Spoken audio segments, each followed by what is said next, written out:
I'm Mimi Fotz, and this is Hello from the Van. Welcome to our first ever podcast. You're probably wondering, why is it called Hello from the Van? Well, I'd love to tell you. I'm a mom. I spend a lot of my time in the van, and when I talk to people from my van using my phone, I normally say hello from the van. And that's how most of my conversations start these days as I run kids from one place to another. So, no, this isn't a podcast about van life. This isn't a podcast about living out of a van, although I kind of do. This is a podcast for moms and kids from a mom who drives her kids around a lot. And these are the thoughts that I have while I drive around in my van. Today starts the first in a series called The 12 Days of Christmas. Each day we will do a new topic or a new story that will get us to December 24th.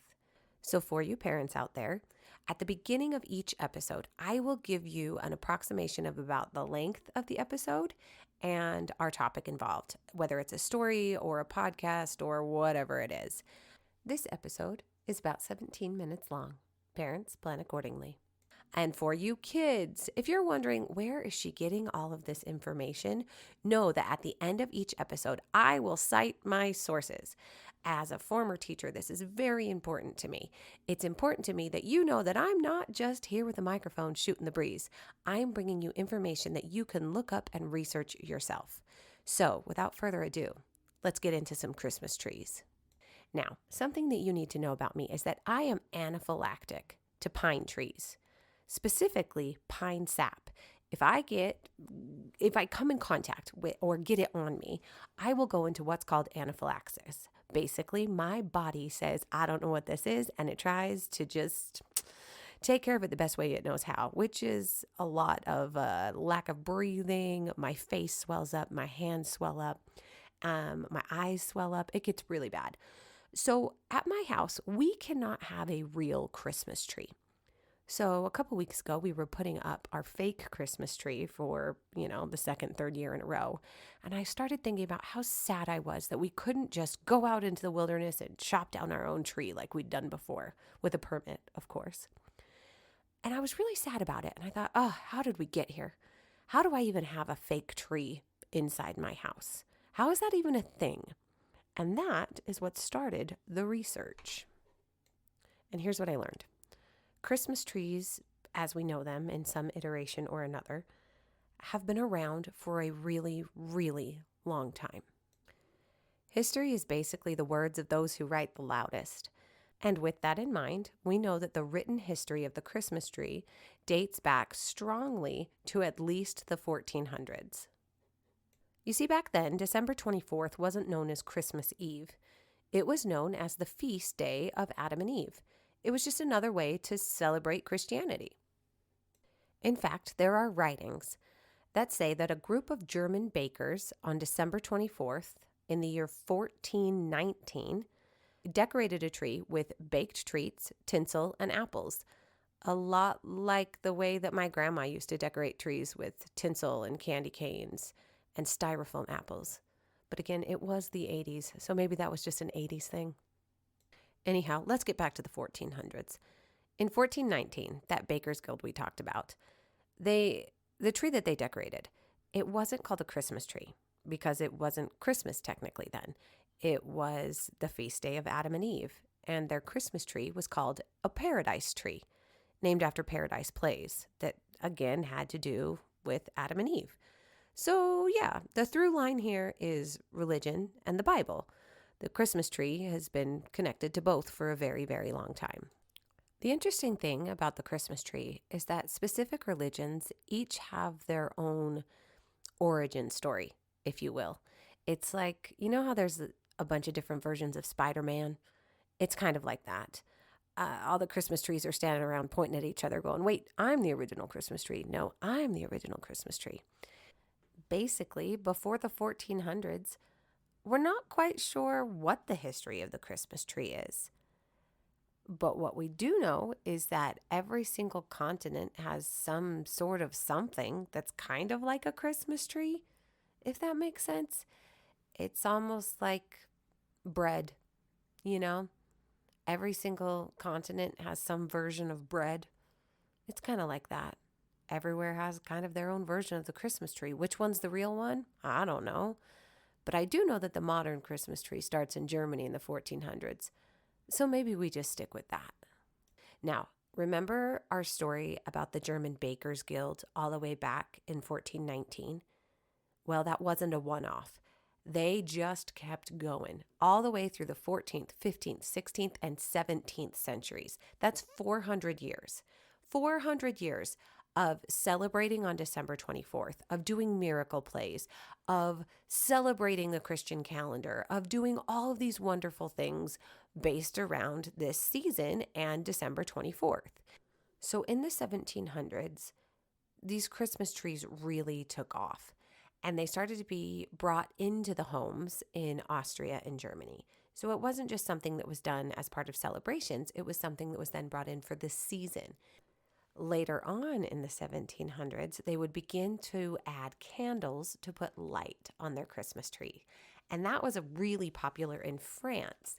It wasn't until the 1800s that German settlers brought the Christmas tree as we know it to the United States.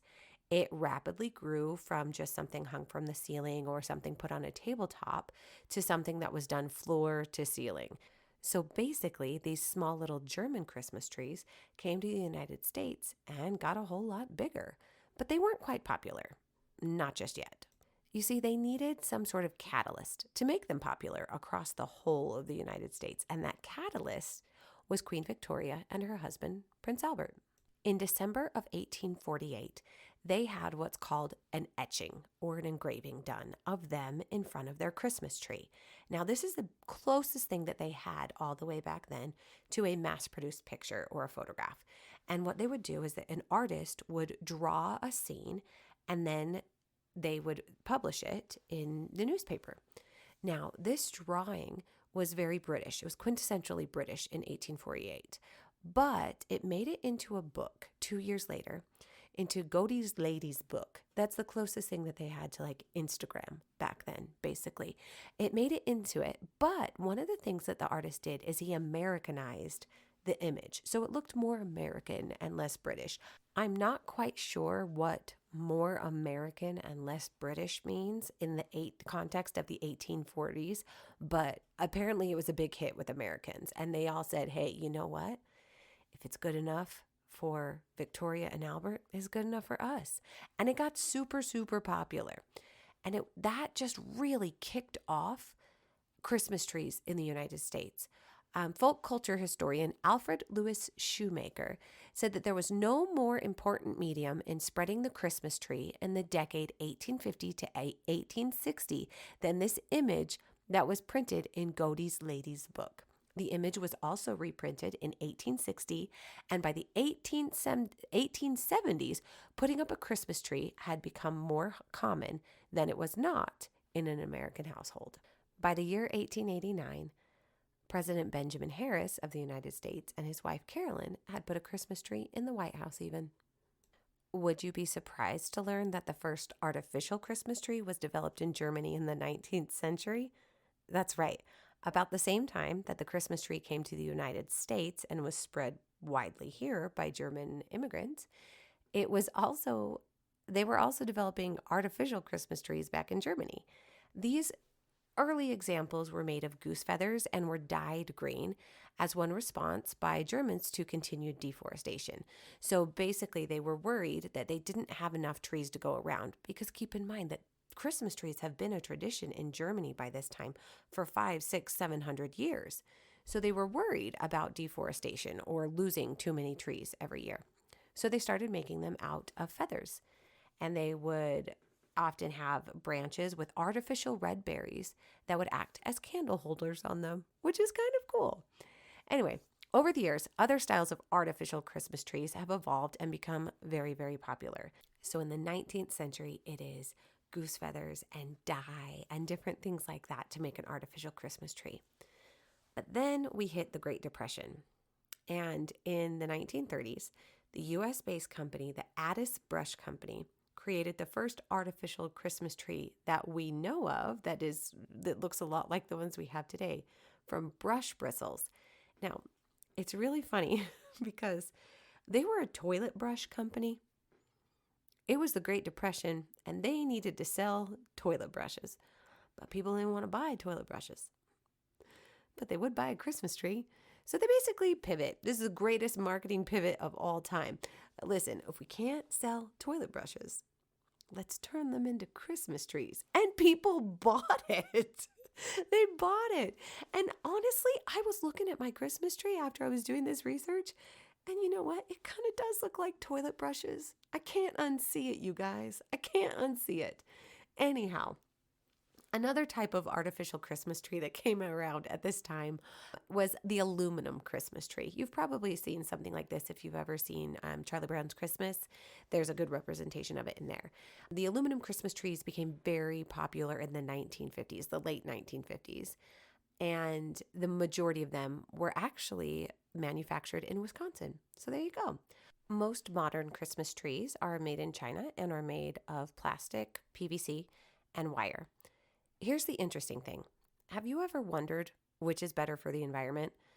Artificial Christmas tree that you can use over and over and over again, or live Christmas tree that you use once and then throw away? Well, I've got the answer. There has, not so surprisingly, been a lot of research on the environmental impact of artificial versus real Christmas trees. Now, according to multiple sources that will be cited at the end, artificial Christmas trees are used by the average American family for 6 to 9 years before it is thrown away, where it will remain in a landfill indefinitely, as Christmas trees, the fake ones, are not biodegradable. That's right. Every single modern Christmas tree made of PVC and wire is still in a landfill somewhere. That Christmas tree your grandma used 60 years ago, still in a landfill somewhere. They don't go away and they don't biodegrade. Now, if you are a tender-hearted individual and you get real sad thinking about a Christmas tree and its life ending because it came into your house, just know that its usefulness does not stop at the end of the Christmas season. A farm-grown real Christmas tree really does have the upper hand. So yes, does a real cut tree come into your house for only a little season? Yes, but it can be recycled and used as mulch. You can put it in your backyard and let it decompose and become a habitat for wildlife. Or it can be used to prevent erosion as part of a Christmas tree recycling program. Real trees are actually carbon neutral. They emit no more carbon dioxide by being cut down and disposed of than they absorb while growing. We can't say the same for an artificial tree. So basically, don't feel guilty about having a live tree in your home each year. Also, you can sleep better knowing that according to the National Christmas Tree Association, for every one Christmas tree that is cut down, 3 trees are planted each year. And that's some good math. So let's wrap it up. Here are a couple quick facts about Christmas trees, just so when anyone asks, you've got some fun things to share. North American real Christmas trees are grown in all 50 states and Canada. Yes, even Hawaii has Christmas tree farms. There are close to 350 million real Christmas trees currently growing on Christmas tree farms in the U.S. alone, all planted by farmers. There are over 4,000 local Christmas tree recycling programs throughout the United States. These programs take the Christmas trees, grind them up into mulch, and use them to help erosion and the environment and to create habitats for wildlife. And finally, the top Christmas tree producing states are Oregon, North Carolina, Michigan, Pennsylvania, Wisconsin, and Washington. So this wraps up our first ever podcast of Hello from the Van. Now, I hope you'll join us tomorrow as we read The Fir Tree by Hans Christian Andersen and kind of, finish out this theme of Christmas trees. Oh, and before I forget, we need to cite our sources. So, our first main source for today was the National Christmas Tree Association.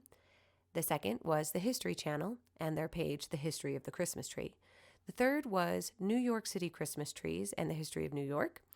And our final reference was Wikipedia, which I use as a lead for other references. Anyway, I'll see you tomorrow for day 2 of the 12 Days of Christmas. I'm Mimi Fotz, and this is Hello from the Van.